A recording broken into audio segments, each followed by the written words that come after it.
तुमच्याकडे पण असंच होतं का हो? अशा काही भाज्या ज्या मी लहानपणी खाल्ल्यात ना, त्या कधी केल्या ना, की माझी मुलं म्हणतात, "आई, कुठून शोधून आणतेस गं या आयुर्वेदिक भाज्या तू?" त्यांच्या दृष्टीने या आयुर्वेदिक भाज्या असतात बरं का. आता रात्री मिस्टरांना खायच्या होत्या घोगऱ्या. त्या रात्री काही जमल्या नाहीत काळ्या घेवड्याच्या. पण रात्री मी घेवडे भिजत घातले होते. म्हणलं सकाळी तुम्हाला डब्याला देते. मग काय, सकाळी घेवडे शिजवून घेतले मीठ टाकून कुकरला लावून. कढईमध्ये तेल टाकलं, जिरी, मोहरी, कांदा, टोमॅटो चिरून टाकलं. तिखट, हळद, मीठ टाकलं आणि शिजवलेले घेवड्याचे दाणे टाकले आणि छान अशा घुगऱ्या तयार केला. ज्यात मी वरतून तिळकूट टाकलं होतं बरं का, म्हणजे आपल्या कारळाची चटणी टाकली होती. छान घुगऱ्या त्यांच्या तयार झाल्या. त्यांचा डबा दिला. आता उर्वरित कामाला लागले. भरपूर अशी भांडी पडली होती. मग भांडी घासून घेतली आणि किचन साफ करायला घेतलं. आज ठरवलं होतं नेहमीसारखा ओटा धुवायचा नाही, कारण बाहेर प्रचंड पाऊस पडतोय. ओटा नुसता पुसून घ्यावा, कारण तो लवकर सुकत नाही मग. पण अर्धा ओटा पुसून घेतल्यानंतर माझ्या लक्षात आलं, की नाही, आपल्याला नाही जमणार. आपल्याला नेहमीप्रमाणे ओटा घासायलाच हवा.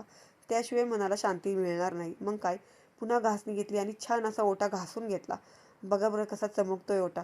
चकचकीत किचन असलं ना, की मनाला एक वेगळी शांतता मिळते, हो की नाही? माझ्या तरी किमान बरं का. मग काय, किचन ओटा आवरून घेतल्यावर मी बाकीची कामं आवरली.